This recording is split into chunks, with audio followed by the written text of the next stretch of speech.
దేవుడు ఆత్మ గనుక ఆయనను ఆరాధించేవారు ఆత్మతోనూ సత్యంతోనూ ఆరాధించవాలని దేవుని యొక్క వాక్యం సెలవిస్తుంది.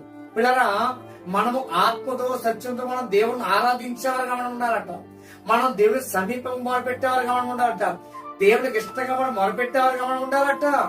ఎప్పుడైతే అలా ఉంటామో, ఎప్పుడైతే మనము దేవునికి ఇష్టంగా జీవించేవారుగా మనం ఉంటామో, దేవుడు మన ప్రార్థన తగ్గ ప్రతిఫలాన్ని దేవుడు దయచేస్తూ ఉంటాం. దేవుని వాక్యము మనల్ని బలపరుస్తూ ఉంటారు. దేవుని వాక్యము మనకి మంచి వరకు నడిపించిన వరకు అనేక విషయాలు మనకు నేర్పిస్తూ ఉంటాది.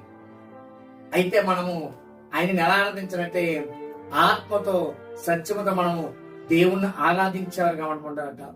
మనం అలసిపోయేవారుగా ఉండకూడదట. మనము సమస్యలేవారుగా ఉండకూడదట.